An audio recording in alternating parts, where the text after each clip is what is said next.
खुद से जीतने वालों को मेरा सलाम और प्रणाम। जब कभी शांत जगह बैठो जहां कोई डिस्टरबेंस नहीं, कोई काम नहीं, बस कुछ पल का सुकून है, तब पता चलता है कि मन यहां भी शांत नहीं है, लगातार विचारों का निर्माण कर रहा है। कभी पुरानी बातें घूमती हैं, कभी कुछ पाने की चिंता होती है, या फिर मन में खुद से ही कुछ शिकायत चलती है।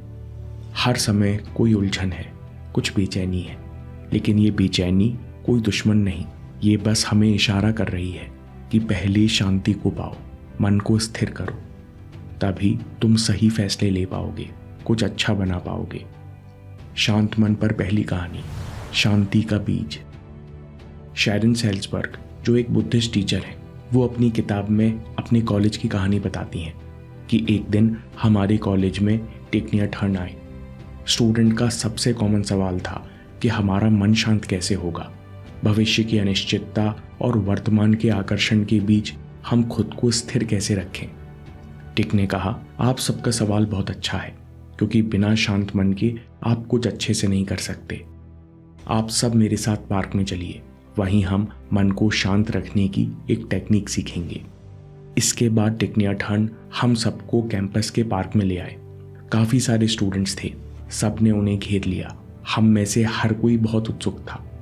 टिक ने कहा, मैं आपको एक टेक्निक बता रहा हूँ, जैसा मैं करूँगा वैसे ही आप भी सब करना। टिक ने गहरी सांस ली और 3 कदम चले, फिर धीरे धीरे सांस छोड़ते हुए अगले 5 कदम चले। टिक ने कहा, 3 कदम चलते हुए सांस अंदर, 5 कदम चलते हुए सांस बाहर। इतने धीरे से सांस लीजिए और छोड़िए कि बगल वाले को पता न चले। बस यही प्रैक्टिस है, हर दिन कीजिए। ये आपके हर प्रश्न को मिटा देगी, हर संदेह को गला देगी और मन शांत हो जाएगा। सबने प्रैक्टिस शुरू कर दी। दृश्य देखने लायक था। यूनिवर्सिटी में जो लोग इधर उधर गुटबाजी करते थे, आज वो शांत होकर चल रहे थे। उस समय मुझे कोई लाभ नहीं हुआ, लेकिन अनुभव अच्छा था, इसलिए मैंने निश्चय किया कि ये प्रैक्टिस मैं जारी रखूंगी। मैं अपने मन में कोई निष्कर्ष, कोई धारणा नहीं बनाऊंगी, बल्कि हर चीज़ को अपने अनुभव से सीखूंगी। उसी शाम मैं फिर पार्क गई और अकेले प्रैक्टिस करती रही। मन थोड़ा शांत हुआ, मुझे अच्छा लगा। अगली सुबह जब मैं कैंपस गई तो देखा कि सब बातें कर रहे हैं, कोई प्रैक्टिस नहीं कर रहा। शायद एक दिन की प्रैक्टिस से दूसरों ने निष्कर्ष निकाल लिया कि इससे कुछ होने वाला नहीं। उन्हें देखकर एक पल के लिए मुझे भी लगा कि मैं भी प्रैक्टिस ना करूं, पर मैं अपने निर्णय पर अटल रही। सुबह शाम पार्क में घूमती, 3 कदम सांस अंदर, 5 कदम सांस बाहर, अभ्यास करती रही। जैसे जैसे मन शांत होता गया, वैसे वैसे मुझे शांति के प्रति आकर्षण बढ़ता गया। फिर तीसरे दिन देर शाम को अचानक कुछ हुआ। मुझे लगा जैसे अभ्यास करने वाला यानी मैं एकदम से शांत हो गया। सब कुछ स्पष्ट दिखाई दे रहा था। पेड़ पौधे, फुटपाथ, स्ट्रीट लाइट्स, लोगों की हंसी, मुझे सब सुनाई दे रहा था, लेकिन कोई प्रतिक्रिया देने वाला नहीं था। देखने वाला मैं बिल्कुल शांत हो गया था, जैसे वो हो ही ना। उस दिन मैंने जाना शांत मन का क्या मतलब होता है। मैं बिना मैं के कितनी खुश हो सकती हूँ। उसी पल से मेरे अंदर शांति का बीज रोपित हो गया। अभ्यास के लिए आदर और विश्वास जाग गया।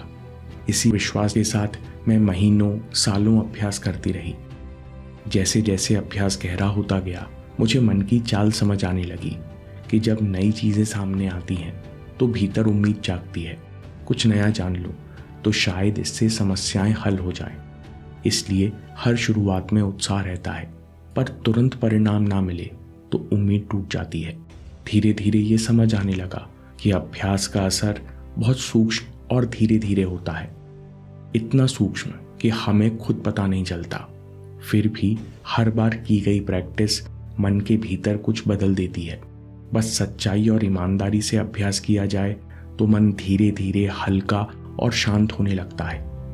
बुद्ध कहते हैं, प्रत्येक कदम जो तुम अभ्यास में उठाते हो वो तुम्हें मुक्ति की ओर ले जाता है। दूसरी कहानी, शांत झील जैसा साधु। एक ज़ेन मास्टर हैकुइन जापान के एक छोटे से गांव में रहते थे। और लोग उनका बहुत आदर करते। गांव में एक दिन आश्चर्यचकित घटना हुई। एक जवान युवती गर्भवती हो गई। लड़की के घर वाले उसे तिरस्कार और घृणा से देखने लगे। उससे पिता का नाम पूछने लगे तो तनाव में लड़की ने बच्चे के असली पिता का नाम न बताते हुए हैक्विन का नाम ले लिया। लड़की के माता पिता गुस्से से आग बबूला हो गए। वो तत्काल हैक्विन के पास पहुंचे। उन्होंने चिल्लाकर सारी बात बताई और कहा, तुम साधु नहीं ढोंगी हो, तुम्हें ऐसा करते हुए शर्म आनी चाहिए। हैक्विन बस शांत रहे। उन्होंने सिर्फ इतना कहा, ओह क्या ऐसा है। फिर जब बच्चा पैदा हुआ तो लड़की के माता पिता बच्चा लेकर हैक्विन के पास गए। उन्होंने कहा, अब तुम ही इसका पालन पोषण करो। हैक्विन ने बच्चा गोद में लिया और बोले, ओह क्या ऐसा है। कई महीने बीत गए। हैक्विन बड़ी जिम्मेदारी और प्यार से उस बच्चे को पाल रहे थे। उनकी सादगी देखकर युवती हैरान थी। उसे अपने किए पर पश्चाताप हो रहा था। एक दिन उसने अपने माता पिता को सब सच बताया कि मैंने झूठ बोला था, हैक्विन निर्दोष है। अब माता पिता शर्मिंदा थे। वे वापस हैक्विन के पास आए और बोले, हम अपनी गलती के लिए आपसे माफ़ी मांगते हैं, कृपया हमें बच्चा लौटा दीजिए। हैक्विन बोले, ओह क्या ऐसा है। उन्होंने बच्चा वापस उनके हाथ में सौंप दिया। इक्वेनिमिटी, यही है स्थिरता। न कोई प्रतिक्रिया, न कोई बचाव, न कोई पकड़, न विरोध। हर पल को जैसा है वैसा ही देखो, बिना कोई चाह, बिना कोई प्रतिरोध। जैसे बादल आते हैं चले जाते हैं, वैसे ही हर अनुभव को गुजरने दो। गौतम बुद्ध कहते हैं, सब कुछ जानना, सब कुछ क्षमा करना है। जो मन पूरी स्वीकृति में है वो कभी नहीं डोलता। वह शांत झील की तरह होता है जिस पर मौसम की परछाई तो पड़ती है लेकिन गहराई हमेशा शांत रहती है। जीवन हर बार नया है, हर पल पहली बार देखने जैसा है। अगर उम्मीदें छोड़ दें तो तनाव भी चला जाता है। जहां कोई चाह नहीं वहां केवल उपस्थिति है, केवल ताजगी और प्रेम है। तीसरी कहानी, बदलाव का क्षण।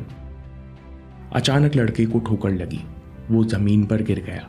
घुटने में चोट लगी। पिता ने मदद करने के बजाय बच्चे पर चिल्लाया, अरे बेवकूफ, ध्यान से नहीं चल सकते। बच्चा उदास मन से खड़ा हुआ और आगे चल दिया। पिता अब भी डांट रहा था लेकिन लड़का चुपचाप चलता रहा। वो जानता था कि उसके पिता गुस्सैल हैं। दोस्तों, ये कहानी है 12 साल के लड़के की जो हर साल गर्मियों की छुट्टी में अपनी छोटी बहन के साथ प्लम विलेज यानी टिकनियाठंड के आश्रम जाया करता। दोनों बच्चे यहाँ आकर खुले मैदानों में खूब खेलते, शांत रहने और माइंडफुलनेस का अभ्यास करते। पर घर पर पिता बहुत गुस्से वाले थे। किसी से जरा सी गलती हो जाए या कोई काम बिगड़ जाए तो पिता का स्वर कठोर हो जाता और वो लड़के को बेवकूफ कहकर डांटते। समय निकलता जा रहा था। धीरे धीरे लड़के के मन में पिता के लिए शिकायत बढ़ने लगी। उसने मन ही मन तय कर लिया कि मैं बड़ा होकर कभी ऐसा नहीं करूँगा। मैं अपने बच्चों से प्रेम करूँगा, गलती होने पर सहारा दूंगा। एक दिन आश्रम के मैदान में भाई बहन दूसरे बच्चों के साथ मिलकर खेल रहे थे। भाई दूर खड़ा हुआ सुस्ता रहा था। इतने में छोटी बहन झूले से गिरी और उसके हाथ में चोट लगी। लड़का भागता हुआ आया। उसके मन में बहन के लिए चिंता और प्रेम था लेकिन मुंह से वही शब्द निकले, अरे बेवकूफ, तुझे झूलना नहीं आता तो खेलती क्यों हो। जैसे ही लड़के ने अपने शब्द सुने उसके अंदर अवेयरनेस जाग उठी। वो ठिठक गया, वहीं रुक गया। उसने महसूस किया कि बहन के प्रति प्रेम और चिंता एक पल में गुस्सा बन चुका है। लड़के ने महसूस किया कि ये वही गुस्सा है, वही शब्द है जो मैंने हमेशा अपने पिता से सुने। लड़के को होश आया, मैं अनजाने में वही कर रहा हूँ जिसे मैं खुद कभी पसंद नहीं करता था। अवेयरनेस के इस पल में एक गहरा सच सामने आया। लड़के को एहसास हुआ, ये सिर्फ मेरा गुस्सा नहीं, ये पीढ़ियों से चलता आया एक चक्र है। शायद पिताजी को भी ये गुस्सा उनके पिता से मिला होगा। वो करते तो मुझे प्रेम है लेकिन रिएक्शन के वेग में प्रेम कब चिंता बन जाता है पता नहीं चलता। इस पल में लड़के की सारी शिकायत खुल गई। पिता के प्रति, खुद के प्रति लड़के के मन में स्वीकृति जागी, उदारता और करुणा जागी। उसी समय लड़के ने संकल्प लिया कि मैं अभ्यास से इस पल में रहूंगा और रिएक्शन के इस चक्र को तोड़ दूंगा। इसके साथ ही उसके अंदर सालों से बैठी शिकायत अब खुलने लगी और भीतर एक खुशी की लहर दौड़ गई, जैसे वो पुराने बोझ से अचानक हल्का हो गया हो। दोस्तों, तथागत कहते हैं, असावधान विचारों से बढ़कर आपको कोई हानि नहीं पहुंचा सकता। हम जाने अनजाने में वही आदतें, वही रिएक्शंस करते हैं जो हमें खुद पसंद नहीं, क्योंकि लड़के की तरह हमारे मन में भी पुराने पैटर्न्स छुपे रहते हैं और हम खुद के साथ साथ दूसरों को भी दुख पहुंचाते हैं। लेकिन माइंडफुलनेस और ध्यान हमें इस पुराने चक्र से बाहर प्रेजेंट में ले आते हैं, जहां क्षमा करना, बिना प्रतिक्रिया के सब कुछ स्वीकार करना संभव है। इस पल में ही जहां आपके लिए असीमित संभावना है। जब हम अपने और दूसरों के प्रति प्रेम से भर जाते हैं तो जीवन में बंधन नहीं बल्कि सहजता और शांति आ जाती है। जब हम पूरी तरह यहाँ अभी में जिए, हेयर एंड नाउ में जिए, तब सचमुच हंसना, सचमुच बदलना मुमकिन है।